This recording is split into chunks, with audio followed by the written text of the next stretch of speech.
Hello, कैसे हैं आप सभी। पूरा उम्मीद और विश्वास है कि आप सभी स्वस्थ हैं, मस्त हैं और अपनी परीक्षाओं की तैयारी में ज़बरदस्त तरीके से लगे हुए हैं। तो आज की यह क्लास जो है क्लास 12 के केमिस्ट्री के चैप्टर नंबर 11, जिस चैप्टर का नाम है एल्कोहल, फिनॉल तथा ईथर। इसी चैप्टर को जो है आप अपनी भाषा में पढ़ेंगे और वो सभी इंपॉर्टेंट क्वेश्चन जानेंगे जो आपके परीक्षाओं में डायरेक्ट रूप से जो है पूछे जाएंगे। और ये जो है इस चैप्टर का वीडियो नंबर 1 होगा, यानी इसका पार्ट 2 जो है उसके लिए आपको वेट करना होगा। इस वीडियो में आप 10 ऐसे क्वेश्चंस को जानेंगे जिसमें से नहीं आने की संभावना ही नहीं है, यानी कि इसमें से क्वेश्चन आएंगे ही आएंगे और उन सभी को आप इस क्लास के अंत तक पूरे दिमाग में फिट कर लेंगे, इस बात की भी जो है गारंटी है। तो चलिए सभा को शुरू करते हैं हमनी के। तो इस चैप्टर का जो है केमिस्ट्री के चैप्टर नंबर 11 के पहला ही क्वेश्चन है कि फिनॉल एल्कोहल से ज्यादा अम्लीय है क्यों। आज दूसरा क्वेश्चन भी देख लीजिए, फिनॉल की प्रकृति अम्लीय होती है, कारण सहित व्याख्या करें। क्वेश्चन दोनों भाई सेम है, क्वेश्चन अलग अलग है लेकिन उसका आंसर जो है ना सेम है। एगो बात याद रखिएगा, तो आंसर को तनी ध्यान से सुनिए। फिनॉल एल्कोहल से ज्यादा अम्लीय है क्यों। फिनॉल एल्कोहल से ज्यादा अम्लीय इसलिए है क्योंकि फिनॉल जो है एगो एरोमेटिक यौगिक है, जबकि एल्कोहल जो है एलिफेटिक यौगिक है। तब फिनॉल जब एरोमेटिक यौगिक है तब फिनॉल क्या करता है कि अपन जो है H+ आयन का त्याग कर देता है। एगो बात तनी याद कीजिए, कोई भी यौगिक अगर H+ आयन का त्याग करता है तो उसमें अम्ल वाला गुण पावल जाता है। इसी के कारण जो है फिनॉल अम्लीय है एल्कोहल के अपेक्षा में। बात समझे, नहीं समझे फिर से आइए सर। देखिए क्या कह रहा है, दूसरा क्वेश्चन चाहे पहला क्वेश्चन, दूसरा आपकी पढ़ते हैं। फिनॉल की प्रकृति अम्लीय होती है, कारण सहित व्याख्या करें।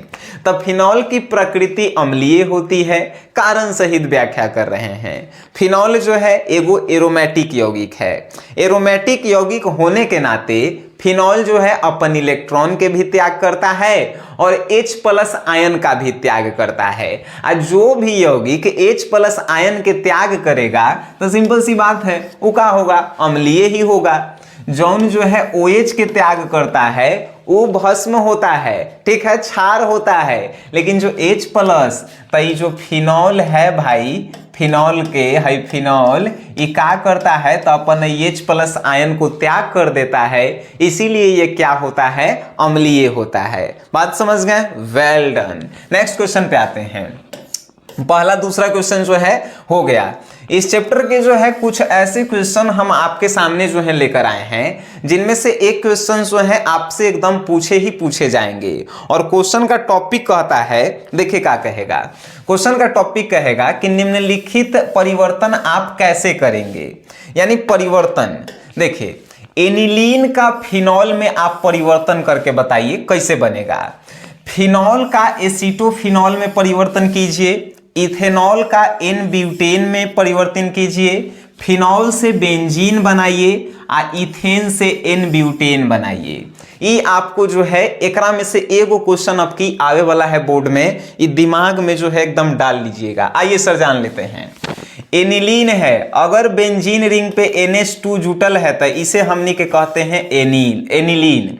एनिलीन को जब NaNO2 के साथ या HCl के साथ डाईओजोनीकरण अभिक्रिया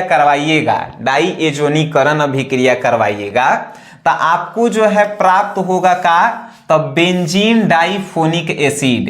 बेंजीन डाइफोनिक एसिड में क्या होता है, बेंजीन रिंग के ऊपर N2 एकरा पे प्लस चार्ज और Cl पे माइनस चार्ज है।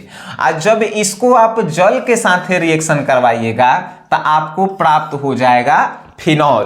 बात आपको समझ में नहीं आया है, फिर से समझिए सर। ये एनिलीन है, बेंजीन रिंग के ऊपर अगर NH2 है तो इसको एनिलीन कहेंगे। डाईओजोनीकरण अभिक्रिया का एक खासियत होता है कि जैसे ही Na Na2 या HCl के साथ आप रिएक्शन करवाएं तब बेंजीन डाइफोनिक एसिड जो है ई बना के आपको दे देगा। आप बेंजीन डाइफोनिक एसिड को जब H2O के साथ अभिक्रिया करवाएंगे तो आपको फिनॉल प्राप्त हो जाएगा। आप इस रिएक्शन को पूरे दिमाग में रखेंगे, याद रखिएगा। चलिए नेक्स्ट क्वेश्चन का था, उस पे आते हैं। नेक्स्ट था कि फिनॉल से आपको जो है एसीटोफिनॉल बनाना है। आइए बनाते हैं। देखिए फिनॉल है, अगर बेंजीन रिंग के ऊपर जो है OH समूह है तो फिनॉल है।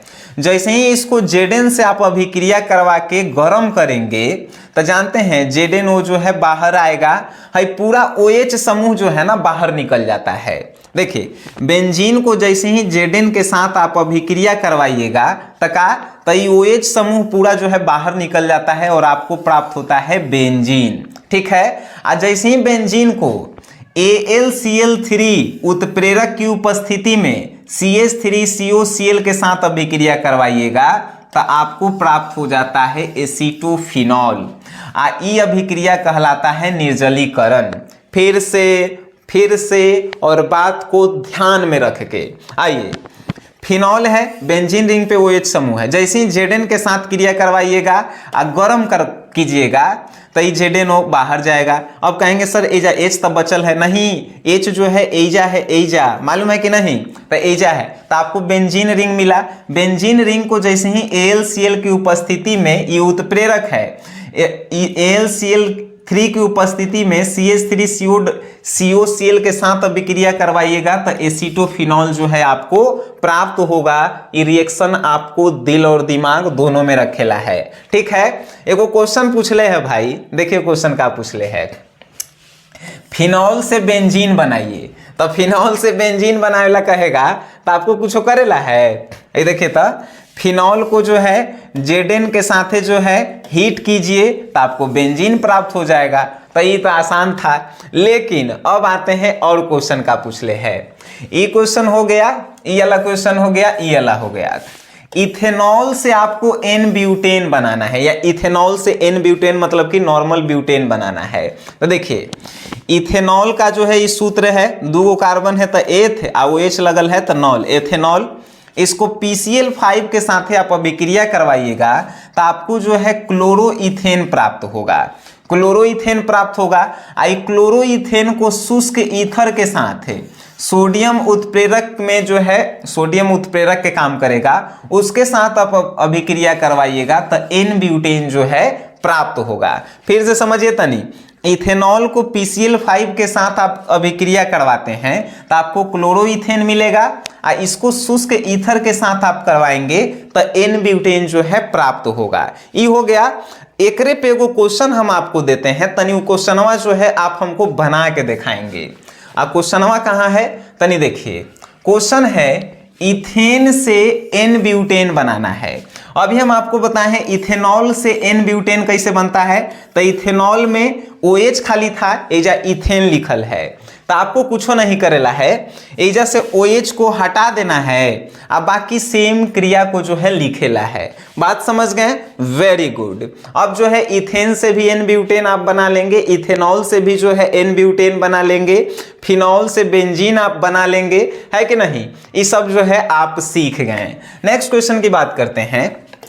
क्वेश्चन नंबर 4, क्रिया विधि से समझाइए कि फिनॉल में OH समूह ऑर्थो पैरा निर्देशक होते हैं। देखिए क्रिया विधि से आपको समझाना है कि फिनॉल जो है OH समूह, फिनॉल का जो OH समूह होता है वो ऑर्थो पैरा निर्देशक होता है। अब कहेंगे सर ये ऑर्थो पैरा निर्देशक होखा है का।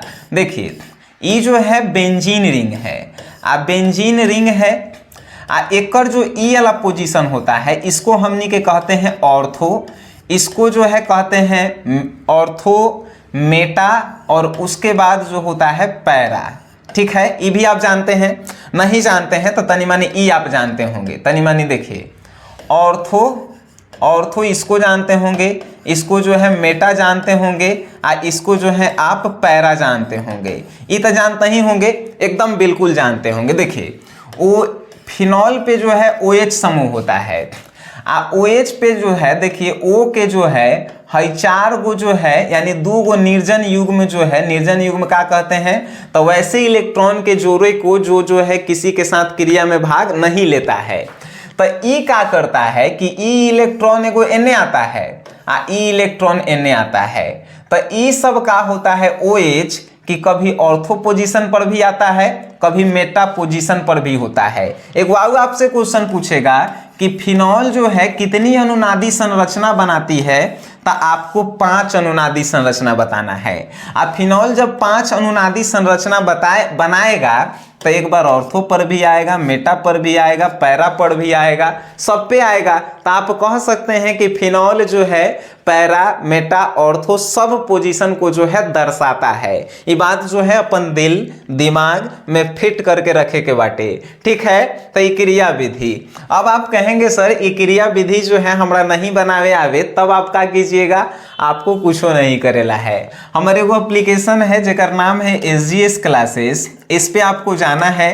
केमिस्ट्री के एगो बैच आपको दिखाई देगा, 101 रुपया के बैच है। केमिस्ट्री के 101 रुपया को बैच को आप खरीद लीजिएगा, आपके केमिस्ट्री के सभी दुख दर्द जो हैं दूर हो जाएंगे। Important objective, subjective, chapter wise notes, उसके बाद बहुत सारे उसमें हैं, आप जाके एक बार देखिएगा जरूर, ठीक है सर। तो ये 4 नंबर क्वेश्चन जो हैं आप समझ गए होंगे। नेक्स्ट क्वेश्चन पे आते हैं कि एल्कोहल एवं फिनॉल में अंतर स्पष्ट कीजिए। दुनिया के सबसे आसान क्वेश्चन हम आपसे पूछ रहे हैं कि एल्कोहल और फिनॉल में अंतर बताइए। एल्कोहल और फिनॉल में अंतर क्या है? पहला अंतर, एल्कोहल जो है एलिफैटिक यौगिक है, फिनॉल जो है क्या है, एरोमेटिक यौगिक है। बात समझ गए? एल्कोहल में बेंजीन रिंग नहीं होता है, लेकिन फिनॉल में बाई बेंजीन रिंग तो होता है। ये आपको पता है कि नहीं? तो इसमें जो है आपको जो है अंतर कम से कम 3 गो लिखेला है। हमें उम्मीद है कि आप इसके अंतर लिख लेंगे, काहे कि दुनिया के सबसे आसान क्वेश्चन है ये। आइए सर, क्वेश्चन नंबर 6, क्या होता है जब N-ब्यूटिल क्लोराइड को एल्कोहलिक KOH के साथ जो है अभिक्रिया कराया जाता है? ये क्या होता है प्रश्न जो है ना, हम आपके लिए कम से कम 20 क्वेश्चन गेस करके रखे हैं। जहिया हमारे मूड में आया उस दिन जो है आपके सामने हम प्रकट कर देंगे, अभी समय नहीं मिल रहा है। तो क्या होता है जब N-ब्यूटिल क्लोराइड को एल्कोहलिक KOH के साथ जो है अभिक्रिया कराया जाता है? N-ब्यूटिल क्लोराइड, ब्यूटिल मतलब कि 4 गो कार्बन होगा, N मतलब कि नॉर्मल यानी सीधी श्रृंखला में होगा, क्लोराइड मतलब कि ओकरा Cl से जुटल होगा।